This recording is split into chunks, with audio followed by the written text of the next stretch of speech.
நானே பேசிக்கொண்டு போனால் சாமிதான் பேசுகிறார் என்ற நினைவுகள் வரும்.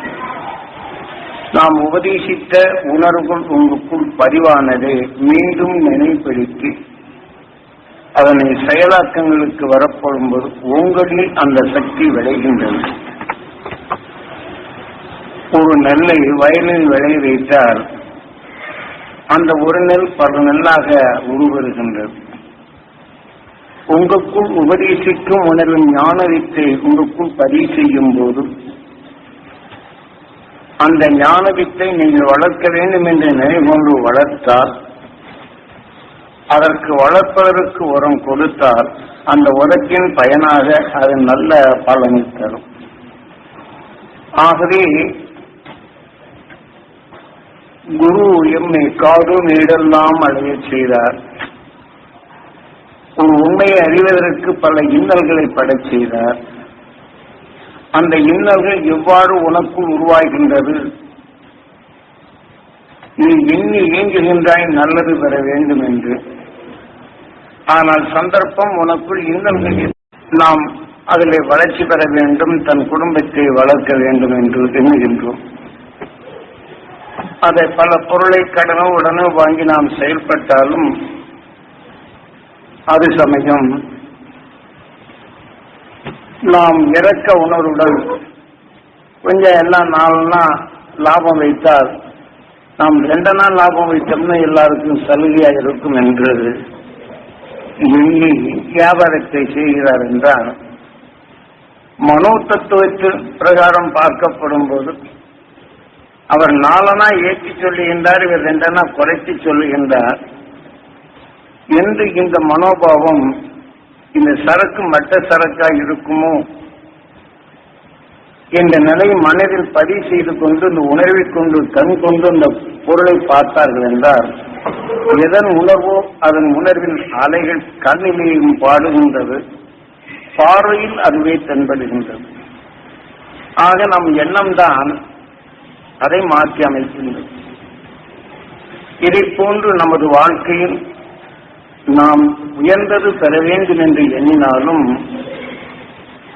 பிறருடைய செயல்களில் உற்று நோக்கும் போது அல்லது அவர்கள் சொல்லால் சொல்லும் போது செவிப்புலன்களில் எட்டும் போது நமக்குள் உயர வேண்டும் என்ற எண்ணங்களும் நமக்குள் அவர்கள் குறை கூறும் உணர்வு கலந்து விடுகின்றது. கலந்த பின் நம் உயிர் அது ஓய் என்று ஜீவ அணுவாக கருவாக மாற்றியும் விடுகின்றது. பின் நாம் எதையாவது முயற்சி எடுத்து சொல்ல வேண்டும் என்று முயற்சித்தாலும் அவர் குறை கூறிய உணர்வு வலுகொண்டது. நாம் உண்மையை சொல்ல வேண்டியது வலு இழந்தது. இப்ப விஷயத்திற்கு வலு ஜாஸ்தி. ஒரு பாதாமிக்கும் நல்ல ஒழுக்கங்களை காட்ட அது ஒரு சக்தி ஜாஸ்தி. பாதாமியில் விஷத்தை கலந்தால் பாதாமிக்கு சக்தி. நல்ல ஒழுக்கங்களும் நல்ல நிலைகளும் செயல்படுத்த வேண்டும், அனைவரும் நலம் பெற வேண்டும் என்று இயங்கினாலும் நுகர்ந்த உணர்வுகள் அவை நமது உயிர். கண்கள் நம் உடலிலே ஊர்வென என்ற வித்தாக பதிவு செய்கின்றது. நுகர்ந்த உணர்வுகளோ ஜீவ அணுவின் கருவாக உருவருகின்றது. இங்கே பதிவான பின் தான் ஒருவர் சொல்வதை நுகரும் சக்தியை வருகின்றது. நுகர்ந்த உணர்வை அணுவாக மாற்றும் திறன் பெற்றது நமது உயிர். ஆக அணு கருவாக மாற்றிவிட்டால் மீண்டும் இப்படி செய்தார் செய்தார் செய்தார் என்று நினைவினை கூட்டப்படும் போது பறவை இனங்கள் தான் கருவுற்றிருந்தால் கேறும். இதை போல மனித இனங்களிலும் மற்ற உயிரினங்களும் கருவுற்றிருந்தால் அந்த மூச்சும் அதனுடைய சுவாச நிலைகளும் வித்தியாசமாக தான் இருக்கும். என்னை இப்படி செய்கின்றான் பேசுகிறான் என்ற உணர்வுகளை நமக்குள் சேர்க்க சேர்க்க சேர்க்க நாம் கோழி அல்லது மற்ற பறவைகள் கேறுவது போல அந்த உணர்வுகள் நமக்குள் கருமுட்டை வலுவாகி விடுகின்றது. வலுவானாலும் நாம் நல்லது செய்ய வேண்டும் என்று எண்ணினாலும் அந்த உணர்வின் கருவான பின் சிறிது நாளில் அது அணுவாக உருவெற்று விடுகின்றது. கோழி முட்டையை விட்டு குஞ்சு வெளிவந்த பின் அது கட்டும் போது அது கூவி அதை இறையை தேட கிளறி கொடுக்கும். இதை போன்றுதான் ஒருவர் குறை கூறிய உணர்வின் கொண்டு அந்த அணுவின் தன்மை உருவாகிவிட்டால் அந்த உணர்ச்சிகள் உந்தப்படும் போது இது உருவாக்கிய உயிருக்கு இந்த இரத்த நாணங்கள் சுழன்று வரும் பாதையில் சிறு மூளையில் அது தாக்கப்படுகின்றது. அந்த உணர்வின் தன்மை எடுத்த பின் நாம் நல்லதை சொன்னாலும் ஒருவர் நம்மை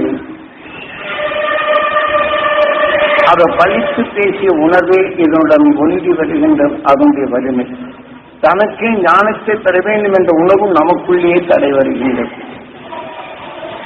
நாம் தடை செய்யவில்லை. நமக்குள் நுகர்ந்த அறிவு நம்முடைய உயர்ந்த குணங்களை தடைப்படுத்துகின்றது. அந்த அணுவின் தன்மை உணர்ச்சியில் ஒன்றப்படுவது நமது உயிர் உடனே கண்ணுக்கு ஆணையிடுகின்றது, செவிக்கு ஆணையிடுகின்றது, உடலுக்கு ஆணையிடுகின்றது, மூக்குக்கு ஆணையிடுகின்றது, வாய்க்கு ஆணையிடுகின்றது. இப்ப இந்த உணர்வின் தன்மை கொண்டு கண் அந்த எதை நமக்குள் பதிவு செய்தமோ கண்ணின் பார்வை இயக்கத்தின் நினைவு கொண்டு நினைவுக்கு நம்ம புருவங்களை மேலே நீக்கி இந்த உணர்வின் குவிக்கும் தன்மை வருகின்றது. யார் நம்மை பேசினாரோ அவர் நினைவு வருகின்றது. இதை நுகர்ந்த பின்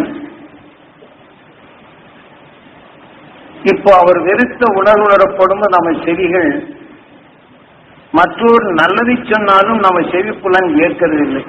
இன்னும் உலகம் மோசமா இருக்கு. நல்லது செய்வதற்கில்லை என்ற அந்த உணர்வு நமக்கு தோற்றுவித்து நல்லதை சொல்லும் ஏற்கும் நிலையில் நமக்குள் யாராவது வந்து ஏதாவது நல்லவழி கேட்க வேண்டும் என்று விரும்பினாலும் நாம் ஏற்றுக்கொள்ளும் நிலை இருப்பதில்லை. இப்படி நாம் தியான வழி அன்பர்களிலும் நாம் உயர்ந்த நிலைக்கு பாதைகளுக்கு செல்லும் போது ஒருவர் இப்படி ஒரு ஏளனம் செய்கிறார் என்றால் அது நமக்குள் கருவாகி அணிவின் தன்மை ஆகிவிட்டால் அது வலிமை கொண்டது நம்மை நல்லவையை எளிமையாக்கி விடுகின்றது. நாம் அதிலிருந்து மீள முடிவதில்லை. இதை போன்ற நிலைகள் எல்லாம் நாம் செவிகொண்டு கேட்டாலும் அடுத்த கணம் இதை வலுகொண்ட அருள் மகிழ்ச்சியின் உணர்வுகளை இணைத்தல் வேண்டும். அதான் ஆத்மசுத்தி. அவர் குறை கூறும் போது குறையை நாம் அடக்க வேண்டும் என்றால் அருள் மகிழ்ச்சியின் உணர்வுகள் நாம் பெற வேண்டும் ஈஸ்வரா என்று அவனிடம் கேட்கப்படும் போது நமது கண்ணின் நினைவில் உயிருடன் ஒன்றப்படும்போது இந்த உணர்வு அந்த உயிரின் உணர்வுகள் நமக்குள் அகக்கண்ணாக இயக்குகின்றது. நமது உயிர் நமது கண்கள் புறக்கண்ணாக இருந்து அந்த உணர்வை எடுத்து உயிருடன் இணைக்கப்படும் போதுதான் அகக்கண் நாம் இப்படி தவறு செய்கிறான் என்ற உணர்வினை நமக்குள் காட்டுகின்றது. ஆகையினால் நாம் எதை நமக்குள் பதிவு செய்தோமோ இதை ஹரி கிருஷ்ணா ஹரி ராமா ஒருவர் ஏளனம் செய்வதை பார்க்கும்போது அந்த கருவழி ருக்மணி இங்கே பதிவாய்க்கின்ற ஹரி கிருஷ்ணா என்றால் சூரியனின் உணர்வுகள் அதற்குள் எடுத்து அந்த உணர்வின் நிலையை நமக்குள் பதிவாய்ந்து ஹரி ராமா மீண்டும் அதை எண்ணும் போது ஹரி கிருஷ்ணா இந்த எண்ணத்தை மீண்டும் கண்ணுக்கொண்டு இந்த உணர்வினை உயிருடன் ஒன்றி அந்த அருள் மகிழ்ச்சியின் அருள் சக்தி பெற வேண்டும் என்று இடைமறித்தல் வேண்டும். இதற்கு பேர்தான் நரசிம்ம அவதாரம் என்பது. வாழ்க்கையில் எத்தகைய தீமைகள் வந்தாலும் உங்கள் கொடுத்த இந்த சக்தியினை பயன்படுத்தும் முறைகள் தான் தீமைகள் அகற்றும் சக்தி வருகின்றேன். யார் எதை தவறு பேசினும் கேட்க நேரும். தவறிலிருந்து விலகிச் செல்ல கண்கள் பயன்படுகின்றன, பதிவாகின்றன. மீண்டும் தவறு உள்ளவன் என்று உணர்த்துகின்றது. உணர்த்தினாலும் அந்த தவறின் தன்மை நமக்குள் வளர்ந்திடாது, வளரச் செய்யாது தடைப்படுத்தல் வேண்டும். எப்போதெல்லாம் நமக்குள் குறையில் உணர்வருகின்றதோ அப்போதெல்லாம் நினைவினை ஈஸ்வரா நமக்குள் எண்ணீரை உருவாக்கி ஈசனிடம் உணர்வினை செலுத்துதல் வேண்டும். ஆக நினைவினை விண்ணிலை செலுத்தல் வேண்டும். ஆக குறை கூறுவனை உணர்வின் நினைகொண்டால் இந்த புறக்கன் இவனின் நிலையில் அந்த நிழலை நமக்குள் காட்டும். அவன் எடுத்துக்கொண்ட உணர்வு நமக்குள் வெறுப்பின் தன்மை கொண்டு மனித உடலில் நோயாக உருவாக்கும் அந்த நிலை உருவாகின்றது. ஆனால் அதே சமயம் அருள் ஒளி கண்ட அருள் துருவ மகிழ்ச்சியின் உணர்வுகளை நாம் எண்ணும் போது அந்த உணர்வினை நமக்குள் கலந்து விட்டால் அதனின் வலுவை குறைக்க செய்து அருளின் உணர்வை நம் உயிர் வழிக்கொண்டு இங்கு இயக்கப்படும் போது இந்த உணர்வுகள் உடலுக்குள் வலுப்பெறப்படும் போது அதான் நாம் எடுத்த கேளனம் பண்ணது, கேவலமா பேசியது இந்த உணர்வுகளை இந்த வலுப்பற்றத்தின் இது நீக்குகின்றது. ஏனென்றால் இதை நீக்கவில்லை என்றால் அது உணர்வின் தன்மை விட்டு பதிவான பின் அதற்கு நீர் ஊற்றினால் தலைத்துவோம். இதை போல நமக்குள் வரும் நிலையிலே அவ்வப்போது அருமகிழ்ச்சி உணர்வை அதுக்குள் எடுத்து அதற்கு உணவு கிடைக்காது தடைப்படுத்தல் வேண்டும். தான் வாழ்க்கையே தியானம் என்றது. நமக்கு இந்த உடல் சொந்தமல்ல, நாம் சம்பாதிக்கும் பொருள் சொந்தமல்ல. ஆக என்றும் நிலையான நிலையை கொண்டு உயிருடன் ஒன்றி உயிர் ஒளியாக இருந்து அனைத்தையும் அறிவிக்கின்றது. ஆக ஆறாவது அறிவு கார்த்திகை என்ற உணர்வை செலுத்தி தீமைகளை அகற்றுகின்றோம். ஆக இந்த ஆறாவது அறிவின் துணை கொண்டு அருண் ஞானி உணர்வை நமக்குள் இணைத்து பிரம்மாவை சிறப்பிடித்தான் முருகன். நமக்குள் அதை உருவாக்குதல் வேண்டும். அருள்வழி நாம் சந்தர்ப்பத்தால் நுகர்வதை நமது உயிர் பிரம்மமாக இருந்து அந்த உணர்வின் அணுவின் கருவாக உருவாக்கின்றது. அதை அகற்ற மனிதன் ஆறாவது அறிவின் தன்மை கொண்டு அகற்றிய ஞானி உணர்வை நாம் நுகர்ந்து உணர்வினை இணைத்து அது வலுவை குறைக்க வேண்டும் அவ்வப்போது. ஆக இதை போல நமக்குள் பதிவான வித்துகள், நிலத்துக்குள் பதிவான வித்துகள் மழை நீர் இல்லை என்றால் அது மடிந்தது போன்று காட்சி தரும். ஆனால் மழை மேகங்கள் கூடினால் தலைத்தெழுந்து குளிர்ச்சி தன் உணர்வுகளை எவ்வளவு நேரம் மழை பெய்ந்தால் தலை துவங்க ஆரம்பித்துவிடும். இதை போலதான் நமக்குள் மறைந்திருக்கும் குறை உணர்வுகள் நாம் அடிக்கடி இந்த தியானம் ஆத்மசுத்தி செய்தாலும் இதை அவ்வப்போது தடுத்தாலும் சந்தர்ப்பம் இன்று பத்திரிகை வாயிலாக நாம் படிக்கின்றோம். இங்கே இந்த குறைகள் நடக்கின்றது, இப்படி விபரீத செயல்கள் நடக்கின்றது என்ற நிலையை உற்று பார்க்கும்போது அதற்கு நீர் ஊற்றியது போன்றாகும். அந்த நினைவாற்றவர் நாம் நுகர்ந்து அறியும் உலகை அறியும் சந்தர்ப்பம் வந்தாலும் இவை நம் உடலுக்குள் இருக்கும் மறைந்திருந்த நிலைகளுக்கு அந்த வேதனை, வெறுப்பு, கொலை, குரோதம் என்ற உணர்வுகளுக்கெல்லாம் உணவு கிடைக்க தோன்றிவிடுகின்றது. ஒருவர் தவறு செய்யும் உணர்வை குரோதம் என்று வைத்துக் கொண்டால் அவரின் உணர்வுகளை நாம் அடிக்கடி நுகரும் அது வலிமை கொண்டது.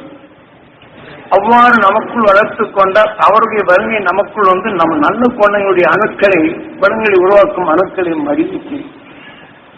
ஆனால் அருவழியின் உணர்வை நமக்குள் சேர்த்து அவ்வப்போது இதுடன் இணைத்தால் அது செயலற்றதாக மாற்றும் நிலை வர வேண்டும். இதைத்தான் உங்களுக்குள் ஆத்மசுத்தி என்ற அருளை கொடுப்பது. இதற்கு முந்தி அருளை பெறும் தகுதி இல்லை, அருளை பெறும் தகுதியை உங்களுக்குள் ஏற்படுத்துகின்றோம். அதை நினைவுண்டு அதை எடுத்தீர்கள் என்றால் உடனே அதை பெறும் தகுதியும் உங்களுக்கு உண்டு.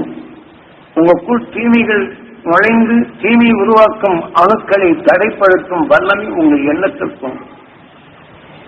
ஆகவே இந்த உணர்வின் தன்மை உங்களுக்குள் இணைத்து விட்டால் இரு கடவுளாக இருந்து தீமை அடக்கும் அணுக்களாக விளைகின்றது.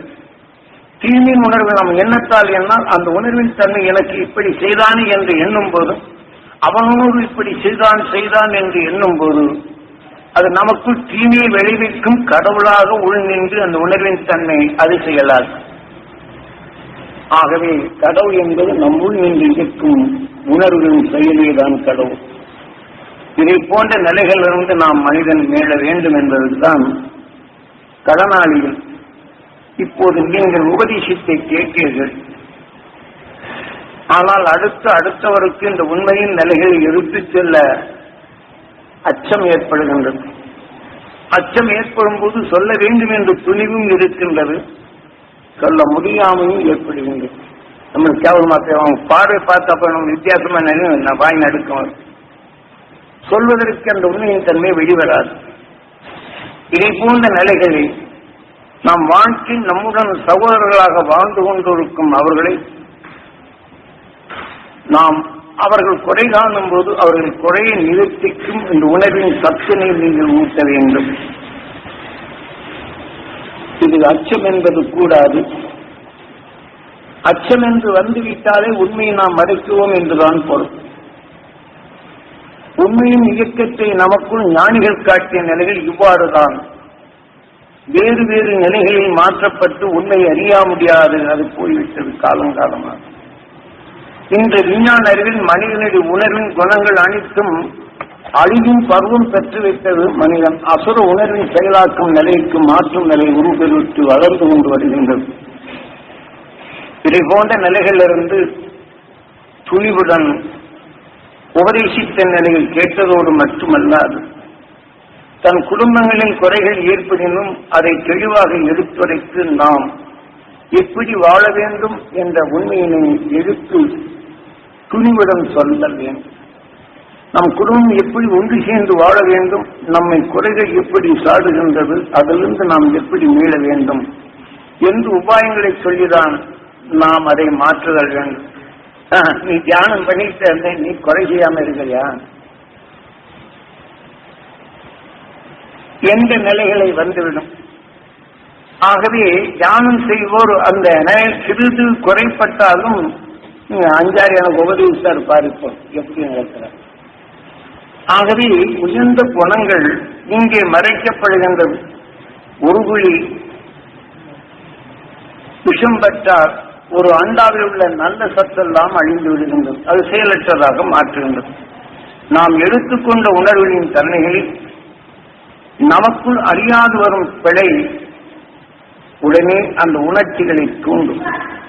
அப்போதே நமக்கு புரியும், நம்ம எரியாத சொல் வெளிவந்துவிட்டது, இது குற்றத்தை ஏற்கும், அவர் மனதை புண்படுத்தும் என்ற நிலையை தன்னைத்தான் உணர்தல் வேண்டும்.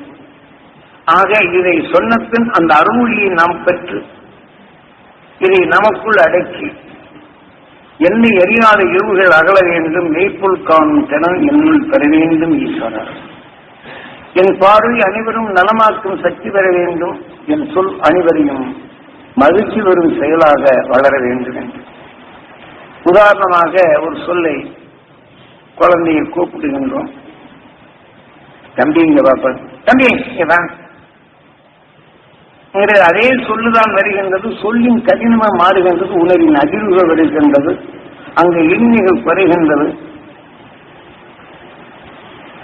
தம்பி இங்க வாங்கிறதுக்கு தம்பி இங்க வா அப்படிங்கிறதுக்கும் ரெண்டும் அதே ஒரே சொல்லுதான். உணர்வின் அறிவுகள் இந்த நிலை ஆய்வுகின்றது.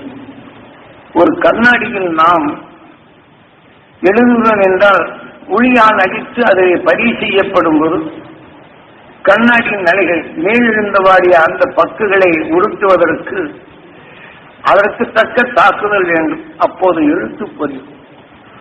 ஆனால் அதே சமயத்தில் சீக்கிரம் செய்துவிடலாம் என்று வேகமாக தட்டினால் இது உடைந்துவிடும். இனி கொஞ்சம்தான் இருக்கின்றது, இதை சீக்கிரம் முடித்து விடலாம் என்று வேகமாக தட்டும்போது அவருடைய வலுத்தன்மை நாம் தெரியாது தட்டி விடுவதால் அதுவரையிலும் செய்த இந்த கண்ணாடியில் எழுத்து வீணாகி விடுகின்றது. இதை போன்றுதான் நாம் மக்களுடன் பழகப்படும் போது எவ்வளவு உண்மைகளை சொன்னாலும் இந்த சொல்லில் தொனியின் தன்மைகள் வித்தியாசமாகிவிட்டால் கண்ணாடி ஒடுகிற போல மனம் ஒடிந்துவிடும், மங்கிவிடும். இதை போன்ற நிலைகள் எல்லாம் இருந்து நாம் மீளுதல் வேண்டும். ஒவ்வொரு குடும்பத்திலும் சந்தர்ப்பத்தால் எத்தனையோ வேதனைகள் வருகின்றது. ஆகவே இது நுகர்ந்த உணர்வுகள் எல்லாம் நம்மை எப்படியெல்லாம் மாற்றுகின்றது. கேட்டறிந்த ஒவ்வொருவரும் செயலுக்கு வர வேண்டும். அவர்கள் மகிழ்ச்சியின் உணர்வுகளை நமக்குள் தீமைகள் புகாது தடைப்படுத்தும் நிலையில் வர வேண்டும். இப்ப வயலிலே களைகள் அதிகரித்து விட்டால் எடுப்பது சிரமம். ஆக களை வரும் போதே அதனுடைய தொடர் வரிசையில் எடுத்துவிட்டால் நாம் ஊன்றிய நல்ல பயிர் நல்ல பலனை தரும். சரி, இப்பதானே எடுத்தோம், இனி இன்னொரு 10 நாள் கழித்து செய்யலாம் என்றால் அதற்கு கிடைக்கும் சத்தினை இது கவர்ந்துவிடும். பின் அதன் நிலைகள் விட்டு வேண்டிய நிலைகள் சோர்ந்துவிடும். இதே போல நமக்குள் வாழ்க்கையில் பிறருடைய பெயரங்கள் உணர்வுகளில் வந்துவிட்டால் அருளின் சுடரை நான் பெற வேண்டும் என்று இந்த உணர்வினை நினைத்து விட்டால் அவ்வப்போது வரும் இந்த தீமையின் உணர்வை அடக்கி நமக்குள் அருளின் உணர்வை சேர்த்த முடியும். ஆகவே நாம் பல கோடி சரீரங்களில் தீமையிலிருந்து விடுபடும் உணர்வை நுகர்ந்து அதன் வலிமை கொண்டுதான் பரிணாம வளர்ச்சி அடைந்தோம். அதன் வலிமையின் கடைசி எல்லைதான் மனிதனின் உருவாவும் ஆனது. ஆகவே இந்த தீமையிலிருந்து விடுபட்டு இனி சரீரமில்லா நிலைகள் உயிர் தான் இவை அனைத்திற்கும் காரணமாக அமைகின்றது. ஆக உயிருடன் ஒன்றி உணர்வின் அறிவும் அறிவாக ஆறாவது அறிவின் தன்மை கொண்ட நாம் கார்த்திகேய இவை அனைத்தையும் முழுமையாக அறிந்திட முடிகின்றது. நாம் எண்ணியதை நம் உயிர்தான் உருவாக்குகின்றது. மீண்டும் நிலைப்படுத்தும் போது அதே உணர்வு ஒன்று நம்மை இயக்குகின்றது. அதே உணர்வு கொண்டு அந்த அணுக்களையும் வளர்க்கின்றது, நம்மை காக்கின்றது, நம்மை ஆளுகின்றது. நமது உயிரில் ஆண்டவனாக இருப்பதும் உயிரில், எண்ணீரை உருவாக்குவதும் உயிரில். ஆக நாம் மீண்டும் எண்ணும் போது இயக்கி காட்டுவதும் உயிர். ஆகவே நமக்குள் ஆறாவது அறிவின் தன்மை கொண்டு நமக்குள் எதை உருவாக்க வேண்டும் என்று ஒரு தீர்மானத்தில் கொண்டுவார். ஒரு குடும்பத்தில் வரும் சிறு குறைகளா இருக்கணும், அப்போது ஈஸ்வரா என்று நம் உயிருடன் வேண்டும். அவர் மகிழ்ச்சியின் உணர்வுகள் பெற வேண்டும். என் ரத்த நாணங்களிலே கலக்க வேண்டும். என் உடல் முழுதும் பரவ வேண்டும். என் உடல் ஜீவ அணுக்கள் ஜீவ ஆன்மாக்கள் அந்த மகிழ்ச்சியின் அருணர்கள் பெற வேண்டும் என்று நினைவினை உள்செலுத்து. ஏனென்றால் நாம் நண்பன் வெகு தொலைவில் இருக்கின்றான், நன்மை செய்திருப்போம். ஆனால் நன்மை செய்தான் என்று எண்ணும் போது நமக்குள் ஆழ பயின்ற உணர்வு உடனே தோன்றி அதை நினைப்படுத்தும் நினைவாக விக்கல் வருகின்றது. ஆனால் பகமை என்ற உணர்வு வந்த பின் எனக்கு துரோகம் செய்தான் என்ற உணர்வினை வெளிப்படுத்தினால் நாம் உணவு உட்கொண்டிருந்தால் அந்த உணர்வை இடைமறித்து உணவு உள் செல்லாது தடைப்படுத்தும். தண்ணீரை குடித்தாலும் குறைவோடும். இது நண்பருக்குள் பழகிய உணர்வுகளும் நாம் அனைவருடன் தொடர்பு கொண்டுதான் உள்ளோம். ஆகவே இந்த தொடர்பின் தன்மையை நல்வழிப்படுத்த வேண்டும். நண்பனில் குறை இருப்பினும் அறுவழி நண்பன் பெற வேண்டும். அவன் அறியாத இருவுகள் நீங்க வேண்டும். அவனிடம் அறியாதவர்கள் நீங்க வேண்டும். அவனிடத்தை சொன்ன உடனே எதிரிதான் நான் நீ என்ன எனக்குள் அறியாது நீ அறிவிச்சோன்னு தந்தவர். நமக்குள் அந்த உணர்வின் தன்மை பதிவாவதை அருள்மொழியின் தன்மை எனக்குள் அந்த அறியாத இருவுகள் நீங்க வேண்டும் என்று இந்த உணர்வுடன் கலந்து அவன் உணர்வு நமக்குள் பதிவாய்ப்பது இதை இணைத்து விட்டால் இது நமக்குள் வளர்ச்சி அடைவதை தடைப்படுத்துகின்றது. இந்த உணர்வின் நினைவாற்றல் வரும்போது அந்த நண்பனோ அடிக்கடி இத்தகைய நிலைகள் தவறு செய்தான் என்று குறைவோடும் தன்மைக்கு பேசினாலும் இந்த உணர்வு நமக்குள் குறைவோடும் நிலை வராது. ஒரு கம்ப்யூட்டரில் நாம் எப்படி பதிவானது நாடாக்களில் அதை குறிவைத்த எல்லையில் அது வந்த பின் அதற்கு மாறாக வருவதை தடைப்படுத்தி நீக்கிவிடும். இதே போல நமக்குள் எண்ணி உணர்வெல்லாம் உயிர் எலக்ட்ரிக். நாம் எண்ணி உணர்வு நமக்குள் அந்த எலக்ட்ரிக் பதிவான ஏடுகள் எலும்புகளில் ஊழ்வினையாக இருப்பது. இந்த உணர்வின் நிலைகள் எலக்ட்ரானிக்காக மாற்றுகின்றது. நம் வாழ்க்கையை செயலாக்குகின்றது. இதன் வாழ்க்கையில் ஒரு திருப்பு முனையாக ஒருவன் தவறு செய்கிறான் என்றால் உடனே நமக்கு அதை அறிவிக்கின்றது. ஆக இதே போல ஒவ்வொரு உணர்வும் நமக்குள்ள அந்த எலக்ட்ரானிக்காக இயக்கும் நிலையை அருஞானி உணர்வை நமக்குள் வளர்த்தி இது முன்னணியில் வைத்துக் கொள்ள வேண்டும். அப்போதுதான் தீமைகளை அகற்றும் தன்மை நமக்குள் தெரிகின்றது. இன்று கொழும்புக்குள் நாம் எல்லாம் சுவையாக விட்டாலும் அதனை சிறிதளவு உப்பு சேர்ந்தால் அந்த சுவையின் தன்மை மாற்றியோடு இருந்துப்பார். ஆக காரம் தேவைதான், ஆனால் காரம் அதிகரித்து விட்டால் அது உணவை உட்கொள்ளும் நிலையை தடைபெறுகின்றது. இதே போல புளிப்பு அதிகரித்து விட்டால் அதன் செயலும் அதனுடைய நிலையை தடைபெறுகின்றது. ஆகவே சமப்படுத்தும் நிலை கொண்ட அருளை பெற்ற அருள் மகிழ்ச்சி உணர்வுகளை நமக்கும் அடிக்கடி சேர்ப்பித்தல் வேண்டும். நம்ம குடும்பத்தில் இத்தகைய குறைகள் வந்தாலும் நண்பர்களிடத்தில் இத்தகைய நிலை வந்தாலும் நாம் எடுத்துக்கொண்டவர்களை அவர்களிடத்தில் சொல்லி பழகும். அப்போது அந்த உண்மையின் உணர்வுக்கு நாம் ஜீவன் ஊட்டுகின்றோம். அருளின் உணர்வுக்கு நாம் மீண்டும் அவர்களுடைய தலைத்துவங்க நாம் உதவி செய்கின்றோம். அது இவ்வாறு நாம் நண்பர்களுக்கு குறைகள் காணும்போது குறைகள் அகற்றும் மார்க்கங்களை நாம் சொல்லி அருளை பறந்து இந்த நிலையை பெற வேண்டும் என்று இந்த உணர்வின் தன்மை எடுத்து சொன்னால் அவர்களுடைய குறைகள் நீங்குவதும் அவர்கள் தீமையை அகற்றும் சக்தி பெறுகின்றன. இப்படி பலமுறை அந்த நண்பர்களுக்கு எடுத்து சொன்னால் அவர் குடும்பத்தில் வரக்கூடிய கஷ்டமும் அவர் உடலில் வந்த நோய்களும் குறையும் போதும் ஒரு நம்மை பற்றி சிந்திக்க அனுப்பார். அவரால் நான் நல்ல பலன் அடைந்தேன் என்ற நிலைகள் வருகின்றது. இதை போன்ற ஒருவருக்கொருவர் நாம் தெரிந்து கொண்ட உண்மையை அடுத்தவர்களுக்கு வழிகாட்டியாக அமைய வேண்டும். இப்படி சொல்வார்கள் என்ற நிலையில் மனதை நீங்களே விளங்கிக்க வேண்டாம், தடைப்படுத்திட வேண்டாம். ஆகவே அதை பெற வேண்டும் என்றுதான் நீங்கள் ஒவ்வொருவரும் அந்த அகசியனாக மாற வேண்டும், துருவனாக மாற வேண்டும். அந்த அகசியம் துருவனாகி துரு மகிழ்ச்சியானது போன்றும் உங்களுக்குள் அது உருவாக்குவதும் இதைப்போல் உங்கள் பார்வையில் குடும்பங்கள் நலம் பெறுவதும் உங்கள் சொன்னால் அவர்கள் தொழில்கள் வளம் பெறுவதும் உங்கள் பார்வையால் அந்த குடும்பங்கள் வளம் பெறும் நிலைகளுக்கு நீங்கள் மாறுதல் வேண்டும். சாமி பெரியவர் என்னை போற்றிவிட்டு உங்களை தாக்கிக் கொள்ள வேண்டாம். அருள் ஒளியின் உணலை உங்களுக்குள் பெருக்கும். அருள் ஞானத்தை வளர்த்துக் கொள்ளும். வாழ்க்கையில் வரும் இருளை அகற்ற உங்களை முற்படும் துணிவுடன் அனைத்து குடும்பங்களும் நலம் பெற வேண்டும் என்று அருளுடைய தியானத்தால் தனக்குள் வலுப்பெற்றதை ஆத்மசுத்தி என்ற வலுவை கொண்டு தீமையை அகற்றிவிட்டு அவர்கள் குடும்பம் நலம் பெற வேண்டும், அருள் ஞானம் பெற வேண்டும், அவர்கள் வாழ்க்கை நலம் பெற வேண்டும் என்று எண்ணுங்கள். குறைகள் காணும் போதெல்லாம் இதை எடுங்கள். குறைகள் உங்களுக்குள் வளராது. ஆக வரும் தன்மை இது ரிமோட், அது தன்னுடைய எலக்ட்ரானிக் என்ற நிலை வலுகொண்டு அது உயிரித்தள்ளும். இதை போன்ற நிலைகளை நாம் பழகுதல் வேண்டும். ஒவ்வொரு குடும்பத்திலும் செயல்படுத்தலும் குறைகள் வந்து கொண்டேதான் இருக்கும். நாம் வீடு திட்டினோம், தூசி வந்தது கூட்டினோம். அடுத்த கணம் 10 நிமிடத்தில் பார்த்தால் தூசி வந்து நான் இப்போதானே கூட்டினேன், தூசி வந்துவிட்டது என்று சொல்வது போல நாம் வாழ்க்கையில் அனைவரிடம் பழகுகின்றோம், பத்திரிகையையும் படிக்கின்றோம், வேதனைப்படும் செய்திகளும் பல வருகின்றது. இதை போல விஷம் கொண்ட தூசிகளும் நமக்குள் வந்து விடுகின்றது, நம்முடைய சிந்தனைகளையும் மாற்றி விடுகின்றது. இது போன்ற காலங்களிலும் நாம் அந்த துருவ மகிழ்ச்சியின் அது உணர்வு நான் பெற வேண்டும் ஈஸ்வரா என்று அவனிடம் வேண்டும். இந்த உணர்வின் தன்னை கண்ணின் நினைவு வைத்து இதன் வழி ஈர்க்க கற்றுக்கொள்ளும். இது என் உடல் முழுதும் படர வேண்டும் என்று உள் செலுத்துங்கள். கேட்டிருந்த கண்ணால் பதிவாக்கி காந்த பலனான கண்ணின் அறிவில் இழுத்து நம் ஆன்மாவாக மாற்றிதான் இங்கே உணர்வு கொடுத்து அதை செயலாற்றும். ஆக உள் சொல்லாதபடி அருள்மொழியை நமக்குள் ஊன்றி இதை செயல்படுத்தினோம் என்றால் தடைப்படுத்துகிறது. ஆகவே இந்த வாழ்க்கையில் அதை பற்றுடன் பற்றி இந்த வாழ்க்கையில் வரும் தீமைகளை பற்றற்றதாக மாற்றி வாழும்.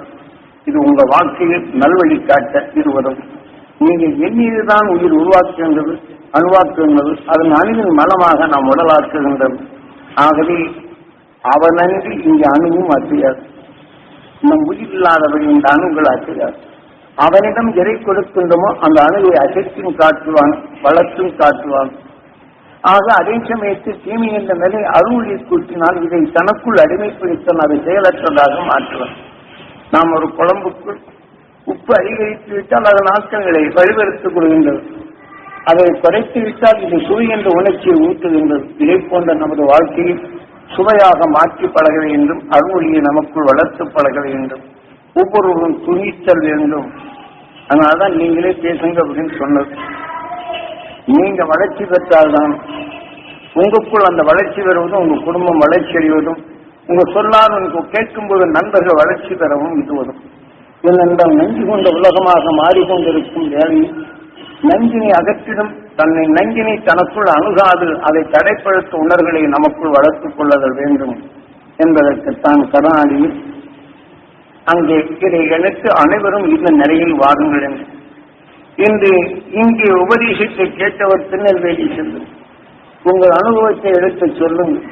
கற்றுணர்ந்தவனை தெளிவாக ஒரு தரம் வரவில்லை என்றால் மறுபடியும் பேசும்போது அந்த உண்மையின் உணர்வு நமக்குள் வெளிவரும். அந்த உணர்வின் நிலைகள் இறுதியாகும். இப்ப அவசர உணர்ச்சி கொண்டு பேசும் நிலைகளும் பின் ஒவ்வொன்றும் நமக்குள் நிதானமாக்கி அதை நாம் சொல்லின் தன்மை பிறருக்கு பதிவு செய்து அவர்களின் நல்வழி இயக்கும் உணர்வின் அணுவை நாம் பதிவு செய்ய முடியும். ஆகவே இந்த நம்பிக்கையில் நாம் பயணப்படுவோம், அரும் சக்தியை நாம் பெறுவோம். ஆனால் உலக மக்கள் அறிவுள்ள நாம் ஒன்றுதான் வாழ்கின்றோம், எவரும் பிரிந்து வாழவில்லை. ஆக ஒன்றி வாழ்ந்தாலும் தவறு செய்வோர், குற்றம் செய்வோர், குறைகள் செய்வோர் உணர்வு நமக்கு வலுவாக இருக்கின்றது. ஆனால் அந்த வலிவின் தன்னை அழைத்து விட்டால் நமக்குள் நல்ல உணர்வின் அணுக்கள் பெருகுவது தடைப்படுகின்றது. ஆகவே அவரும் நமக்குள் இருக்கின்றார், நம் நல்ல குணங்களும் நமக்குள். ஆனால் நல்ல குணங்களை இணைக்காது, அது வளராது, தடைப்படுத்துகிறது. ஆகவே நல்ல குணங்களை வளர்ச்சி அடைய செய்ய வேண்டும். அது வலுப்பெற வேண்டும் என்றால் அருளியை நமக்கு கூட்டுதல் வேண்டும். அந்த நல்ல குணங்களுக்கு பாதுகாப்பு கொடுக்க வேண்டும் என்றால் அருள் மகிழ்ச்சி முறை நமக்குள் எடுத்து எனக்குள் உள்ள ஜீவ ஆன்மாவும் ஜீவ அணுக்களும் பெற வேண்டும் என்று நம் தெளிவாக கொண்டு வர வேண்டும். ஏனென்றால் ஜீவ ஆன்மா என்பது நாம் மனிதன் வாழ்க்கையில் பலரிடம் பழகுகின்றோம், அன்புடன் பழகுகின்றோம். அவர் சந்தர்ப்பத்தால் வேதனையுடன் அந்த ஆன்மா செல்லும் போது அந்த வேதனை நுகர்ந்தறிந்து உபகாரம் செய்கின்றோம். அந்த வேதனை உணர்வு அணுக்கள் நமக்குள் பெருக்கிவிட்டால் அந்த ஆன்மா சென்று விட்டால் அந்த வேதனை உணர்வு நுகர்ந்த அணுக்களாக மாறுகின்றது. ஆனால் இந்த வேதனை அணுக்கள் வளர்ந்து விட்டால் அந்த மனிதன் இறந்து விட்டால் அந்த ஆன்மா இந்த உடலுக்குள் ஜீவ ஆன்மாவாக மாற்றுகின்றது. ஆக இதன் தொடர்பு இங்கே வந்த பின் அந்த நோயின் உணர்வு இது வளர்த்து சிரித்து ஓங்கும் அந்த அறிவின் தன்மையை அடைகின்றது. ஆனால் இந்த உடலில் வரப்படும்போது பேயான மனமாக வருகின்றது. இந்த உடலுக்கு சென்றபின் இந்த உடலுக்குள் வளரும்போது நோயான நிலையில் வருகின்றது. இந்த உடலை விட்டு சென்றபின் பேய்மனம் கொண்ட உடலின் உருவுகளையும் உருமாற்றி விடுகின்றது நமது உயிர். இது போன்ற நிலைகள் எல்லாம் நாம் நம்மை உருவாக்கிய உயிரை மதித்தல் வேண்டும். ஆக அது மதித்து நடந்தால் தீமை என்ற நிலையில் அகற்ற பழக வேண்டும். அதன் வழியில் நாம் வாழ்க்கையில் செயல்படுவோம் என்று பிரார்த்தித்து இப்போது தியானிப்போம். நேரம் ஆயிட்டே போய் சொல்ல நேரம் ஆயிப்போம். கொஞ்சம் காத்துறேங்க. ஏன்னா அடுத்தாவது நான் வரும்போதெல்லாம் 10 நிமிஷம் தான் பேசணும். எல்லாரும் பேசணும். போன தடவை பேசாதெல்லாம் நான் பேசணும்னு நினைக்க முடியல. இப்ப எல்லாம் கொஞ்சம் பேர் நான் பேசணும்னு நினைச்சேன். நமக்கு சந்தர்ப்பம் இல்லை. சந்தர்ப்பம் இந்த அவாவை கூட்டிக் கொள்ளுங்கள். அடுத்து நீங்கள் கண்ணை திறந்து கொஞ்ச நேரம் சொல்லிக்கொண்டே இருந்தால் இந்த நினைவில் கண் மூடிவிடும். இதே நினைவுடன் உங்கள் புருவ மட்டில் எண்ணும் போது திரும்ப திரும்ப ஈஸ்வரா துருவ மகிழ்ச்சியின் சக்தி நான் பெற வேண்டும். ஈஸ்வரா என் ரத்த நாணங்களில் கலக்க வேண்டும்.